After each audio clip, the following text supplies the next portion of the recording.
Programa. Pois é, obrigado a todos. Também tem aqueles ouvintes que acham que o programa devia era sair do ar, né? Que acho que é tempo demais para o Macalossi ficar falando.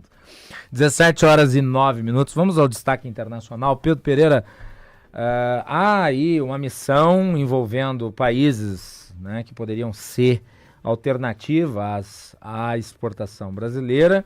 O governo brasileiro está buscando mercados alternativos aos Estados Unidos. Um desses mercados é o México. Vamos à abertura aqui do programa. Isso mesmo, Macalossi. O vice-presidente e ministro do Desenvolvimento, Indústria, Comércio e Serviços, Geraldo Alckmin, viajou nesta semana ao México e ao Canadá para coordenar uma reação ao tarifaço de Donald Trump. No México, o vice-presidente assinou acordos comerciais com foco em agropecuária, bioenergia, indústria e tecnologia. As reuniões envolveram mais de 100 empresários brasileiros e reforçaram o interesse do governo em transformar o México, hoje o 7º maior destino das exportações brasileiras, em uma plataforma para acessar o mercado americano por vias indiretas. O Canadá passa a integrar um eixo de cooperação comercial e ambiental com o Brasil com o mesmo propósito. Alckmin destacou que o Brasil e México são as duas maiores democracias da América Latina e que há espaço para uma agenda de ganha-ganha, inclusive no campo ambiental. Na prática, essa mudança de rota pode levar a uma nova configuração nas cadeias produtivas. Setores como carnes, café, soja, etanol, máquinas e tecnologia já demonstram interesse em ampliar presença no México e em outros mercados, Macalossi. Muito bem, nós vamos conversar com o Paulo Borrolometes, que está aqui conosco para falar especificamente sobre isso. Ele que é especialista em comércio internacional. Nós estamos no caminho certo? Boa tarde. Boa tarde, Macalossi. Primeiramente, obrigado, cumprimentando a você, os colegas, os ouvintes.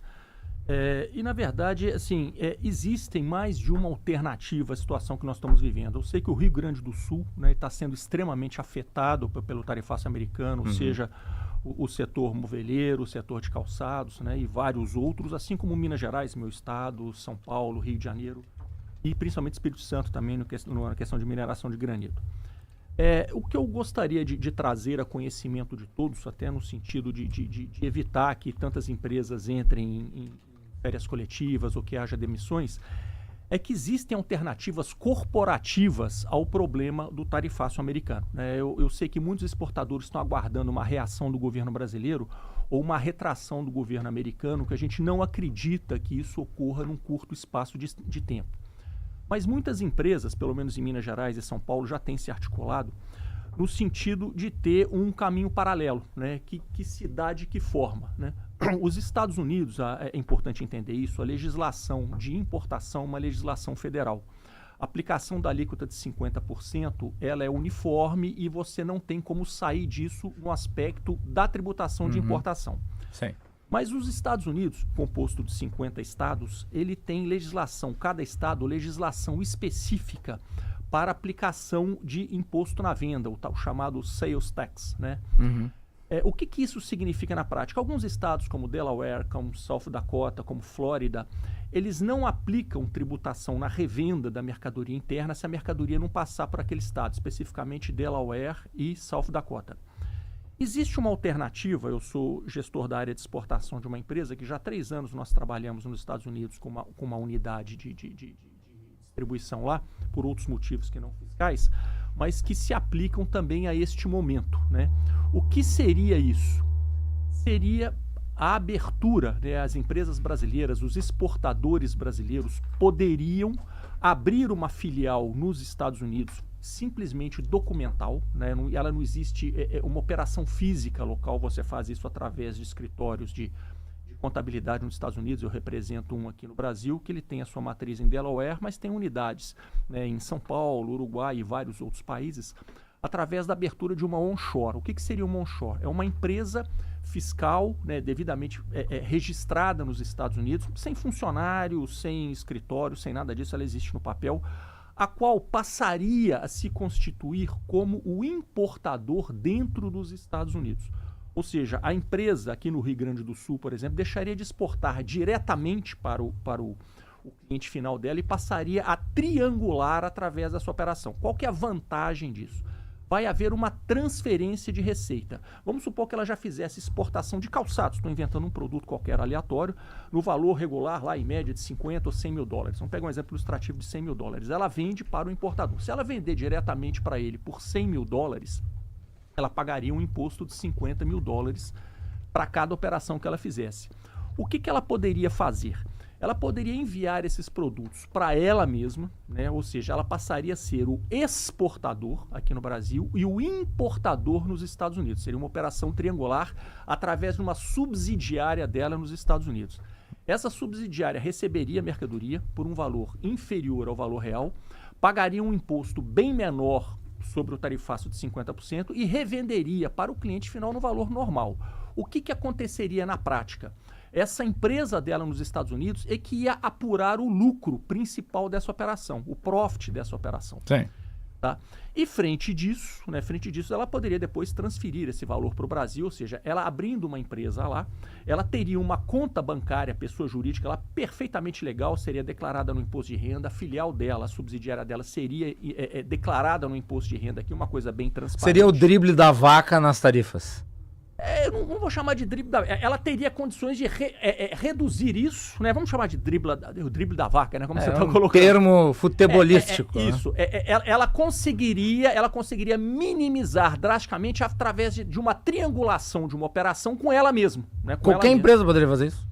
Você hoje consegue... A depender do estado, porque lá varia muito, né? Pois é. Na verdade, eu tive uma empresa lá durante 5 anos num estado que não tem benefício fiscal. Por isso que a importância de você falar de Delaware, de South Dakota, de Wyoming, de Flórida. Por quê? Os Estados Unidos são 50 estados. A minha empresa era em Massachusetts, não tinha nenhum benefício fiscal. Mas pegando o exemplo de Delaware e South Dakota, né? 2 estados lá, que se a mercadoria não passa lá nem na entrada, nem na saída, ali não tem tributação na venda. O que é importante explicar isso? Porque se você vender por 40 mil dólares e depois revender por 100, essa diferença entre o 40 e os 100 mil, ele vai ser tributado lá. Então você vai trocar 6 por meia dúzia, não vai adiantar nada. Mas se essa LLC é uma empresa registrada em Delaware ou em South Dakota, e ela vai ter essa isenção, né, não aplicação do sales tax. Então ela vai pagar o imposto na importação somente sobre aquele valor de entrada, né? E ela vai apurar um lucro real lá de 60 mil dólares que vão cair na conta, por exemplo, do Banco do Brasil, da empresa lá nos Estados Unidos. E que depois poderá ser internalizado aqui no Brasil, né? Futuramente, devidamente declarado à Receita Federal, e com isso ela vai conseguir fazer o drible da vaca, né, no aspecto tributário lá. Qual que seria a margem aí? Porque nós estamos falando de tarifa de 50%, dependendo do produto. Na verdade, o que acontece, né? Alguns produtos, esse drible não poderia ser feito como o caso... Exemplo, o café, né, que em Minas Gerais é muito forte, São Paulo também. Por quê? Porque o café é cotado em bolsa internacional, bolsa de Londres, lá o custo da saca de 60 quilos, isso você não tem margem para trabalhar. Até a bolsa do café em Santos, né? Pois é, também, né? Agora, o que acontece? Produtos como sapato, madeira, mineração, granito, por exemplo, container de granito, você tem containers desde 6, 7 mil dólares até 50 mil dólares, né? Então você tem uma margem grande para poder estar trabalhando isso. Não é commodity, né? Então, para vários produtores aqui do setor calçadista do Sul, isso seria uma alternativa muito grande. Aí você fica aquela pergunta, qual o custo dessa operação? Hoje você abre uma empresa, uma LLC num estado desse, por $1.000, por R$6.000. Você abre ela só existe no papel, né? Aí a empresa passaria a ser o exportador ou o importador. Você vai ter custo da operação, né? Da operação. Você vai precisar ter uma empresa lá, um terceirizado, um despachante aduaneiro, para liberar a sua carga no porto e fazer o cross-docking, ou seja, tirar do porto e entregar para o importador final, né? Mas isso vai estar porque o próprio importador teria esse custo por ele. Ele vai deixar de ser o comprador na importação e vai ser um comprador em nível de mercado doméstico. É uma alternativa, né, para aquelas empresas que não vendem commodity, mas poder vender manter a sua operação de venda para os Estados Unidos. O senhor, né? faz o diagnóstico de que, na média, o empresariado brasileiro, inclusive que trabalha com exportação, não conhece esses escaninhos? Eu lhe falo o seguinte, sem sombra de dúvida. A Apex não deveria ajudar nesse sentido? Eu acho que deveria poderia e deveria ajudar. As grandes empresas, por exemplo, se você falar de uma Gerdau tão importante aqui no Sul, ela já tem unidade. Ela tem uma estrutura lá, né? Tem uma estrutura. Então, para ela, assim, isso é chover no molhado. Para eles, se escutarem, né, a gente está explicando isso, né, eles já sabem. Já sabem, porque né, tipo assim, já fazem isso regularmente. Mas tu tem pequenos produtores que exportam e não conhecem. Mas você tem pequenos exportadores, né? Pequenos, esse foco dessa explicação é voltado para eles, porque esses pequenos e médios exportadores, a operação deles se limita à parte brasileira. Houve o desembaraço aduaneiro no porto brasileiro, geração de documentos, eles liberam essa documentação para lá, carga para lá, e dali para frente eles não se envolvem mais na operação.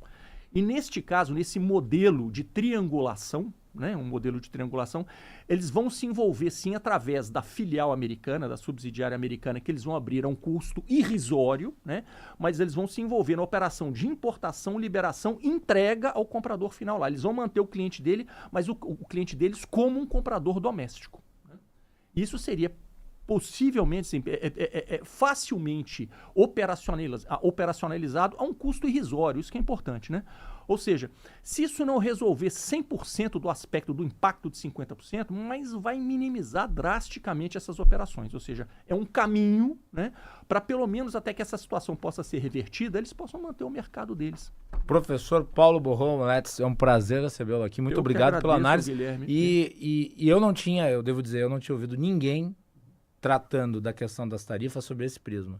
Né? É uma alternativa, usando a legalidade, né? Usando instrumentos de comércio para que se busque uma alternativa, uma saída aí para os empresários. Sem dúvida. E lhe agradeço a análise e o tempo dedicado aqui ao nosso programa. Eu que agradeço a oportunidade de poder contribuir um pouco, né, com o empresariado do Rio Grande do Sul. Paulo Borromolets, que está aqui no estado fazendo uma agenda.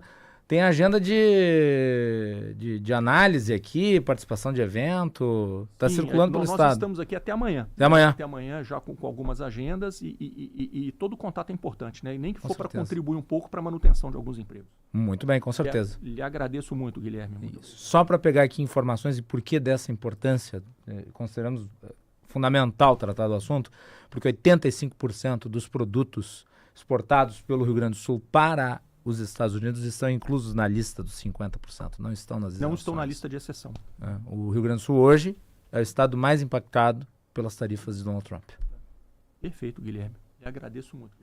Muito obrigado. Agora 17h21, nós vamos fazer um intervalo e voltamos na sequência aqui na Rádio Bandeirantes. Jornalismo independente e cobertura esportiva de ponta. Rádio Bandeirantes.